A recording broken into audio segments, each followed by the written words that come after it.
Today's show is sponsored by the new film Call Jane.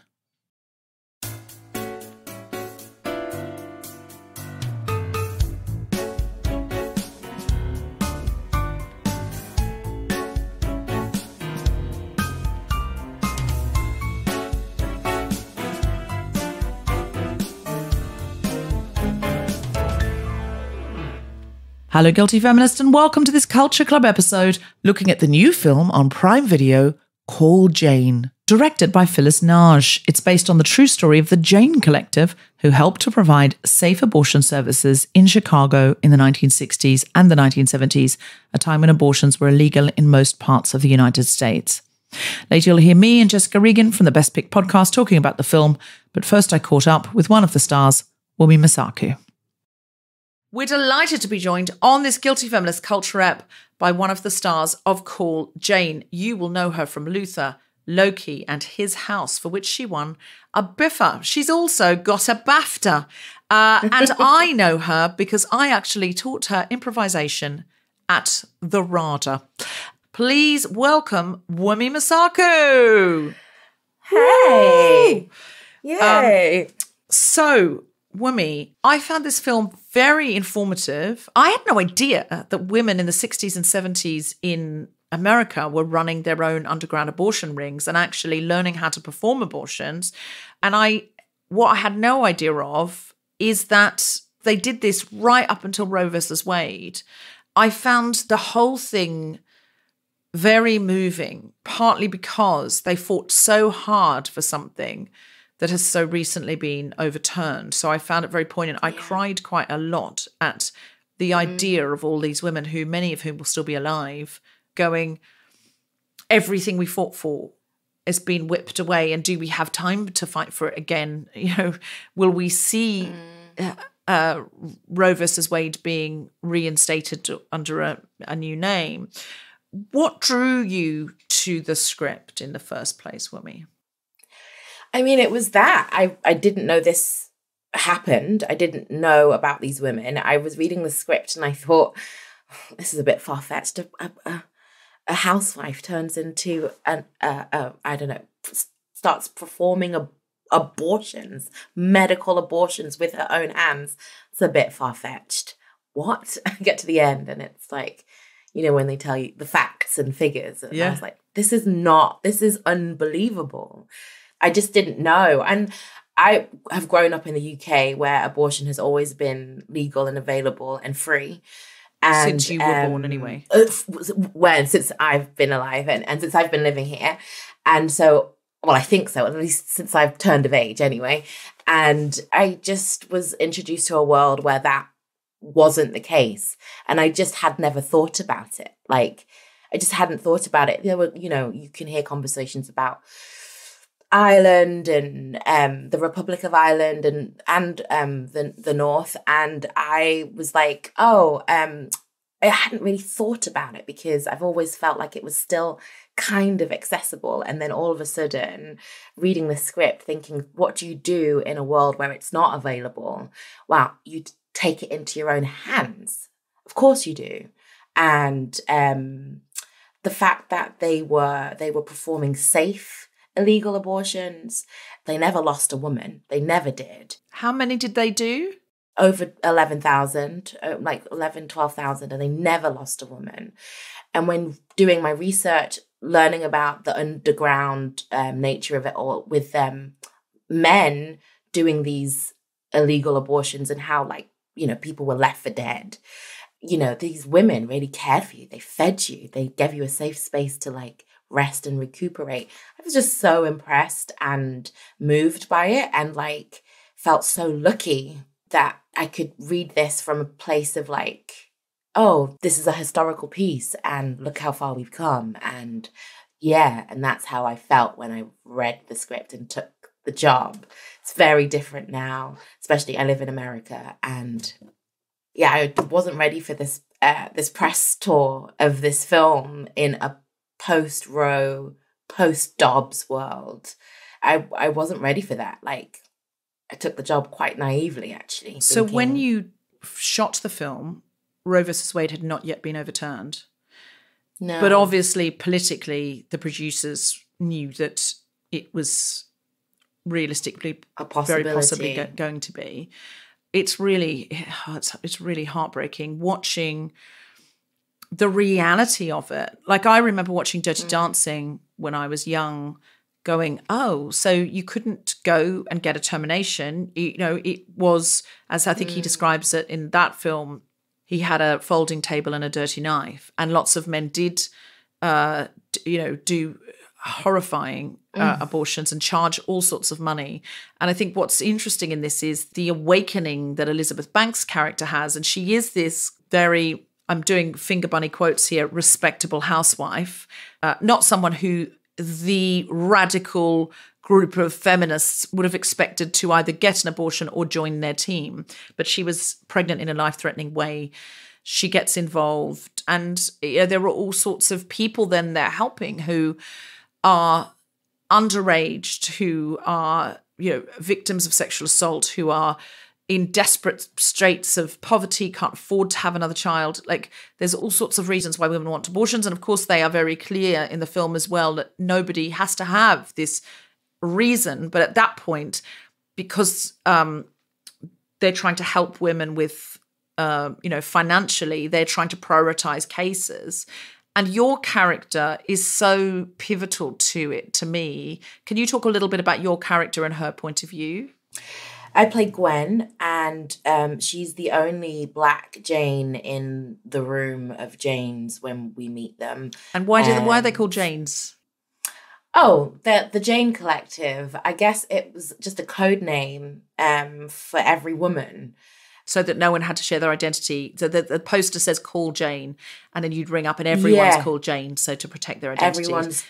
Exactly. And your character's the only Black Jane? I'm the only Black Jane. Yeah, so she is, for obviously women's reproductive rights. Actually, I think I've read somewhere that Black women in America coined the phrase reproductive justice, which I kind of love. I wish I knew that when I was filming. I would have dropped that in there somewhere.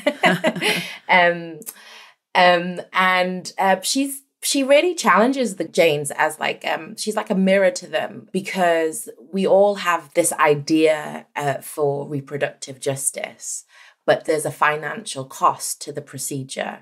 And it's expensive. It's $600. That's expensive now, let alone in the 60s.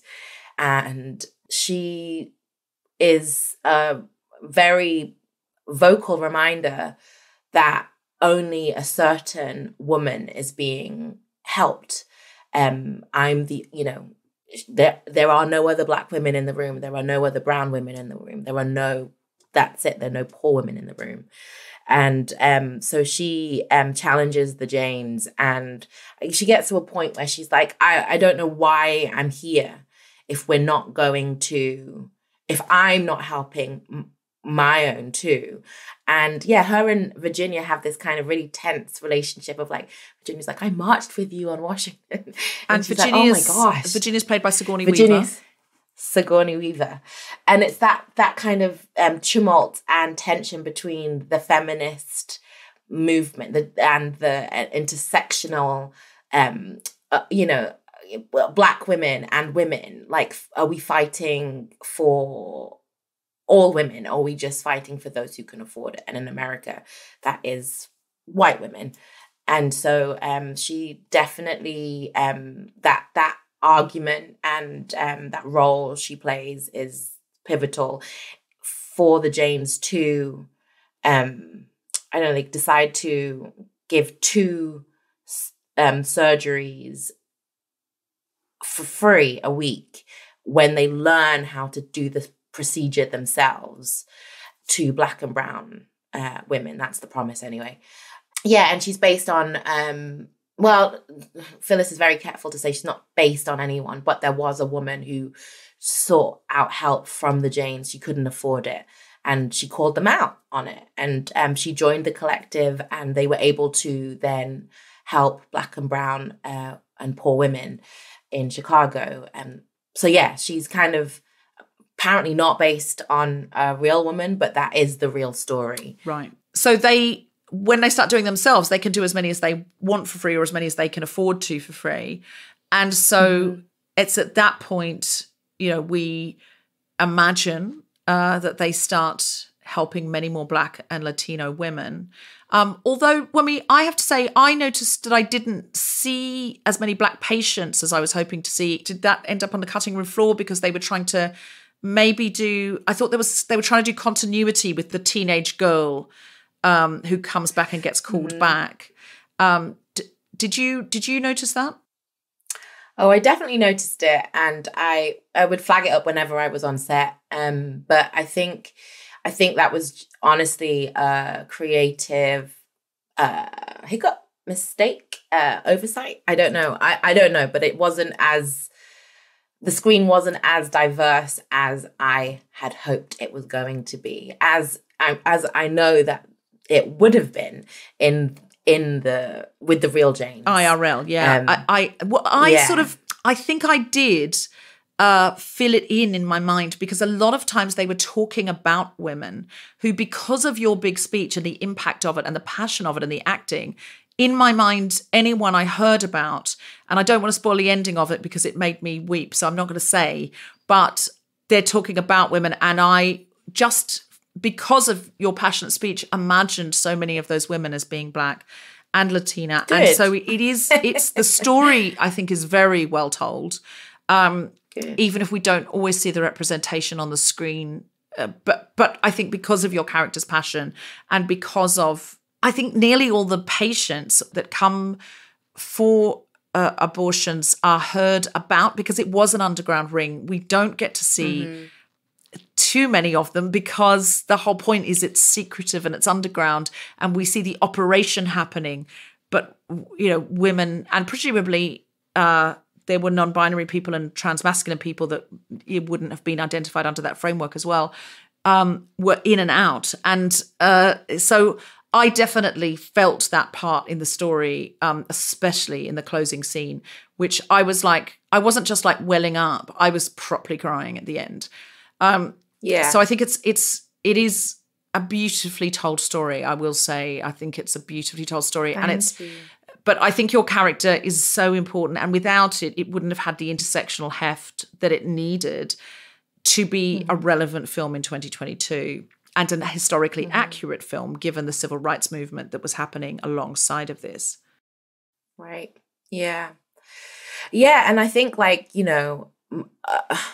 majority of people seeking abortions are Black and brown in the States. It's so important to have them represented, even though it's not as visually obvious. I'm glad that you knew that it had changed. And I even think the fact that Gwen is still in that room, because I think when we meet her, it's like it's going to be the end unless something changes.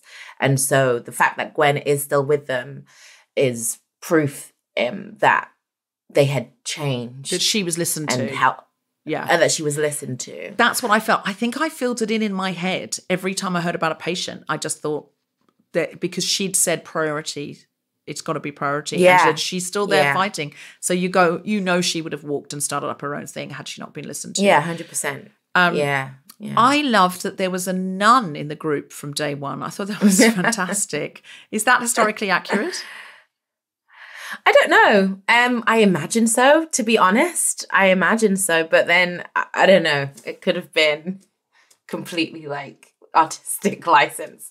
But it had to be Aida. She was the perfect nun. I think it was fantastic. This rebellious nun.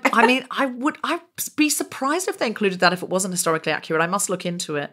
But I just thought it was this aspirational collective of feminists that you would have loved to have been a part of. The doctor refers to them when he meets Elizabeth Banks as this sort of slightly bewitched style housewife. He says to her something like, "You're not like the rest of the radical lesbians," or something. And she says, no, she's this kind of unlikely part of this band of radicals. But it felt like a really fun aspirational circle to be part of. I don't mean aspirational as in elite. I mean, gosh, they must have the adrenaline must have been up all the time, because if they get caught, they go to jail. And at one point, Sigourney Weaver goes, I'm not scared of going to jail. I've been to jail before. I'm scared of what happens if we go to jail, that all of these women are going to just get left. No one will answer the phone. Yeah, who'll answer the phone? Who'll be Jane? And so that really moved me. I'm very impressed by this story, which we should all know this. Why don't we all know this? And so I'm so thrilled it's been brought to light, but I also think it's so relevant because I just immediately thought, oh God, this will be happening again in America now, because women will find a way to terminate when they need to, because otherwise we have forced birth and we can't even decide on a cellular level what's happening inside our own bodies. So women and people of minority genders who can get pregnant need to look after each other if the government is going to block us getting healthcare. The scary thing now is that before it was illegal to, the procedure was illegal. So it was you couldn't get an abortion. Now the act of having an abortion is now illegal. So women are now criminalized for even seeking it. Or so there are people who could be put on death row for seeking an abortion. I think it's a different world now. It's actually, in a way, scarier. I find it in a way scarier because the women are now demonized and criminalized. And we're very clear when we say that you can find legal and safe abortions, and there are charities and institutions set up for helping people get to safe states in America. I mean, does everyone know about these institutions and charities? No. I mean, we've got the National Abortion Care Network, and obviously there's Planned Parenthood. There's a few other, like there's Testify, that people that you can reach out to get help to get to a safe place. It doesn't have to be illegal back alley abortions, but we need people to support those charities and those institutions and people and those grassroots in their community to help people get those safe abortions. But it's the criminalization of it that it's taken a really dark and scary turn. So are you saying that in the 60s and 70s, a doctor could be prosecuted for giving a procedure, but now a woman who seeks an abortion, or a person of minority gender who seeks an abortion, can be prosecuted themselves? And this is why now they're saying delete those apps that say when you get your period, because if suddenly you don't have your period and you then track that in the app, they can go, hold on a minute, you haven't had your period for 3 months and now there's no baby, that's terrifying. That's really dystopian. So is it true now, Wunmi, and I don't want to make you're an actor in a show, like you're an actor in a film. I don't want to make you the expert, but is it true that some states you can be prosecuted if you cross state lines to get an abortion in another state, then come back, you can be prosecuted? I have heard that and I've read that somewhere, and I'm pretty sure that is true, but I don't know the ins and outs of it. I don't know I don't know, an Uber driver could be prosecuted for taking someone to an abortion clinic in some states. We clearly need to do an episode with experts on this because it's so important. Yeah. So we will do that. In the meantime, in the show notes, check for the charities and foundations and organizations that you can support to help women safely get abortions in the United States of America right now. Wunmi, have you got anything else coming up that you'd like to tell us about? So we've got Loki coming out. I don't know when. And Alice Darling, that should be coming out soon, I think. I never know. Alice Darling. Yeah, that's another film. Yeah. Right. Yeah. You are doing such phenomenal work at the moment, and it's so impressive to see you light up every screen that you're on. It's always a joy, especially as I remember you at RADA as a very young woman, just starting out, and just to see you take off into the stratosphere the way that you are doing is very, very fulfilling and exciting for me. So I hope to see you on many more of our screens. Thank you so much for joining us today to talk. Thank you. And thank you for teaching me. And, I'm a product of all of you. And So I'm grateful because I needed those classes and look, you were always such a fizzing talent. I had Gemma Arterton on the podcast the other day, and we were reminiscing about "we suck and we love to fail," which was the catchphrase. I think it's a good one to live by, just to go in joyfully and good naturedly. It's only art. You can always do another take. Yeah. I love that. I forgot about that. We suck and we love to fail. I'm gonna use that today. Excellent. Look forward to seeing you again, Wunmi. Thank you so much for joining us on The Guilty Feminist today. Thank you.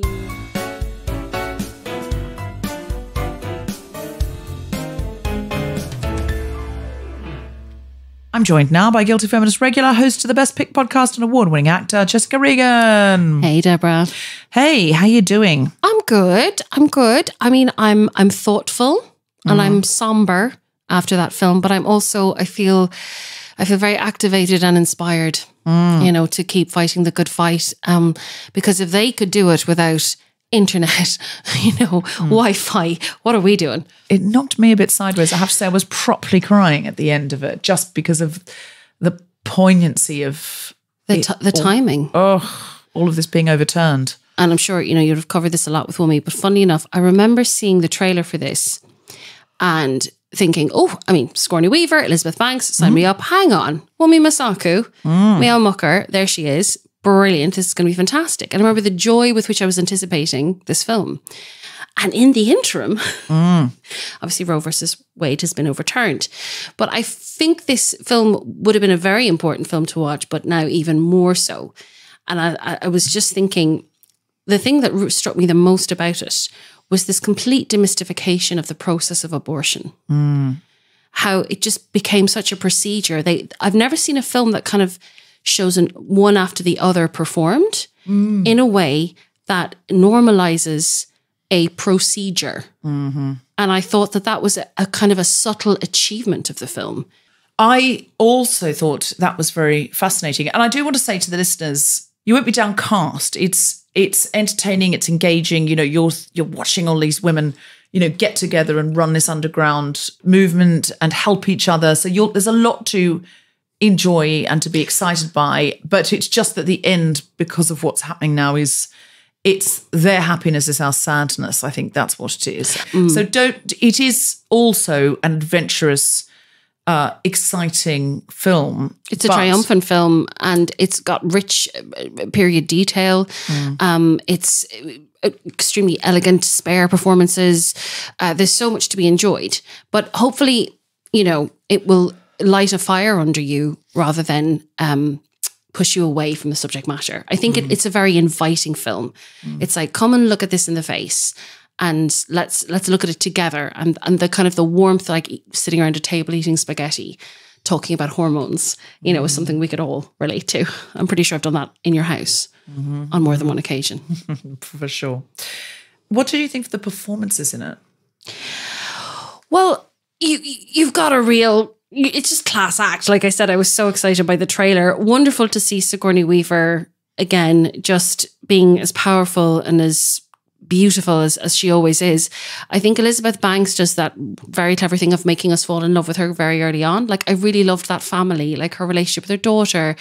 And in the beginning as well, the husband, that you have this great marriage, like lovely situation, and the way the husband kind of deferred to her intellect sometimes.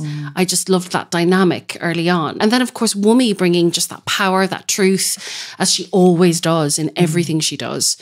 And I loved, there was a very funny moment, and there is lots of levity in this film, where she picks up a character in a rough neighborhood, and it's like, so have you got family here? Or, and it's just really, really well observed little moments.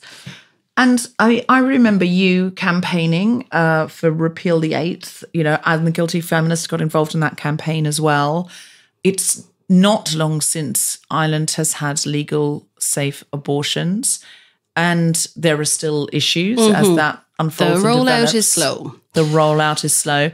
How do you feel about Roe versus Wade, and how engaged have you been by the coverage of what's going on in America right now? Well, hugely, because I think abortion is a personal issue to every Irish woman in one way or another. Even I've not been touched by it personally, But of course, I know people who have. And I remember just always being fervently pro-choice. It just, nothing else made sense to me. And I couldn't believe at times I remember at times I would be, because I moved over here in 2004, and I'd be telling an English person, it's not legal. And they'd be like, no, it must be. Like, no, I think you'd have that. Like, genuinely not believing me. And I'd be like, yeah, it's absolutely bonkers. And I remember almost feeling a responsibility of someone who lived in London that I could always provide haven and a safe place for anyone, a friend or a friend of a friend who might be in need of that procedure. So when obviously it was repealed, it was just this glorious day of good news, and Ireland is, become increasingly progressive. So it feels so upside down now that there are at least 12 states where abortion is banned in America, like fully banned. Then there's other states where kind of it's a soft ban, there's heavy restrictions. And then there are some states where the ban is pending, but it keeps on getting blocked. And then, of course, there are some states where absolutely you can avail of abortion, because obviously they removed federal protections, so it was a free-for-all. And there are these factions that worked so hard to have these incredibly strict laws, like ready to go, like hot off the press. When you're dealing with a country of legislating for 300 million people, it's also burying people in bureaucracy, burying people in paperwork. That's why doctors are so confused. It was so confusing in Ireland for doctors to be like, but can I save this person's life if they're getting septic shock from a miscarriage? Then you go over to the States where there's all these workarounds, and it's so much more complex. So it's mind-boggling to me. It feels so surreal. But there are green shoots, like in Georgia, they have managed to block these really strict laws. There's incredible groundswell of activism. We saw with the midterms, there was meant to be like a red wave. That didn't happen. The blue wall held. So I think there is, and obviously, younger and younger generations are getting to vote. And I think that's where we'll see improvement. But it does need to be codified into law in every country, because it's a medical procedure that's necessary. I remember when I was very young, I saw a documentary in school where it was extremely progressive considering, but a woman said a miscarriage is when the body can't support the fetus. And an abortion is where sometimes the brain, the mind, the life, whatever, can't support the pregnancy. But I thought the way that this demystified it and showed how it's something that every woman needs to be able to avail of, because otherwise you'll get unscrupulous people, dangerous people coming into the fray. There's also a really interesting thing. The premise on which Roe versus Wade has been overturned is the Supreme Court were saying like, oh, this isn't in the original Constitution, much like many things aren't. But actually, very early on, there was an attitude towards being pregnant in America, like more in the kind of 1700s, where you weren't considered pregnant until the quickening. You weren't considered pregnant until you could feel that fetus move. And a lot of the very early anti-abortion laws were to protect women from unscrupulous poisoners. They were with the woman's health in mind. So actually, to go away from that original point is against the American, like the nature of America, the American kind of constitutional identity back in the day. I know I've been listening to a lot of podcasts, as you can probably tell. But back to the film. I don't, I know this is, we're here to I'm talk about interested it. in this. I'm very interested in this, and I think, and your knowledge on this is impressive. But yes, is there anything else that came up for you watching the film, or that you wanted to talk about? I think it's wherever you stand on this issue, it's a very good study in women supporting women, and then women holding each other accountable as well. So obviously Wunmi's character, and I know you chatted with Wunmi about this, but I thought it was great that we had that character, and they brought up this thing where abortion for all really has to be for all, or available for all. It can't be free to those who can afford it and very expensive to those who can't. Then that's just another trickle down elitism.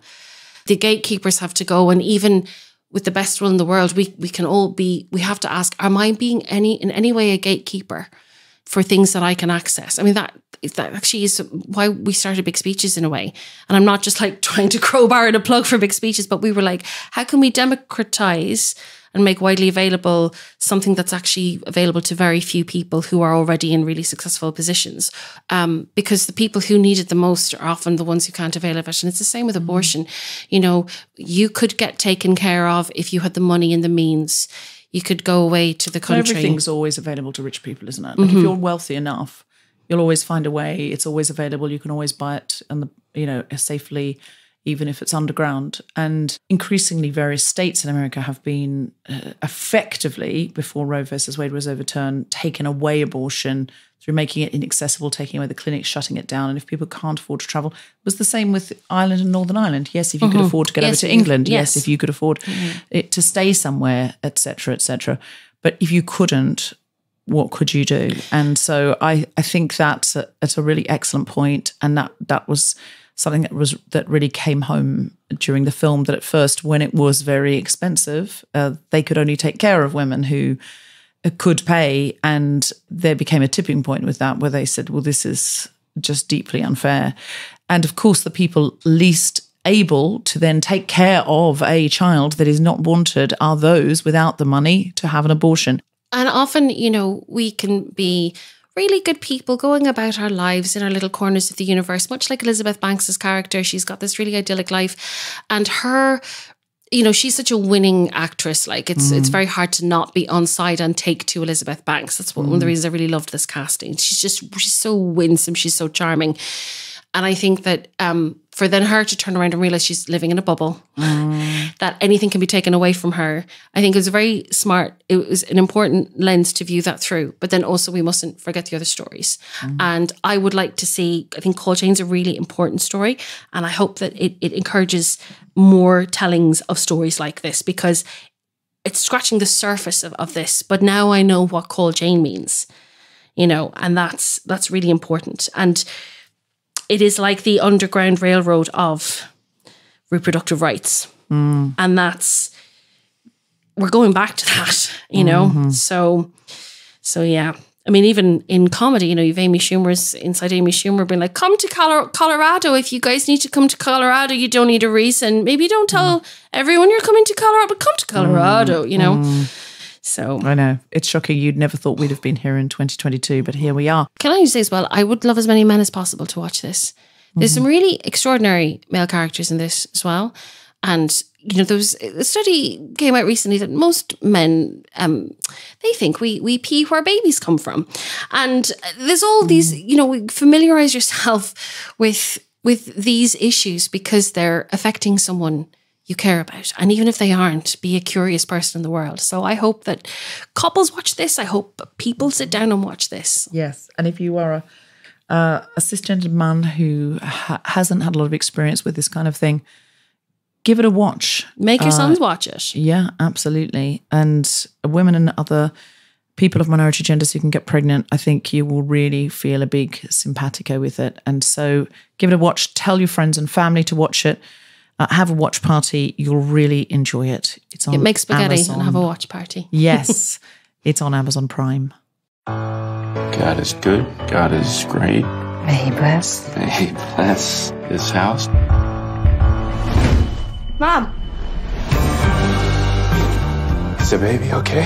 Mrs. Griffin's pregnancy is without question the cause of the congestive heart failure. What's the treatment? Cannot be pregnant. That's the only option. I am comfortable with the percentage of patients resulting in the birth of a healthy child. No regard for her mother. No. I still have so much left to do. I don't know how to fix this. I do. Hello, this is Jane. How does it work? We help women. We don't ask questions. It's all there. Which one of you is Jane? We're all Jane. Ready? I'm scared. I'm very good at what I do. I got a girl waiting not far from you. One-time deal, drop her off, never hear from us again. No, Where you been? our class. The service is my daughter, and I don't trust her with just anyone. Are you a snitch? Hey, stranger. What's really going on with you? Nothing I can't handle. These women need our help just as much as the ones with money. 2 for free every week. You got a knack for this. Could have been a nurse. Could have been a doctor. What are you doing? You want to end up in prison? I'm not scared of jail. I'm scared there won't be anyone left to answer the phone.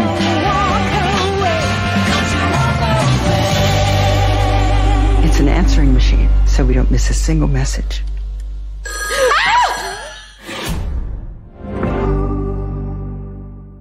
Day trial today. Call Jane is now streaming on Prime Video. Start your free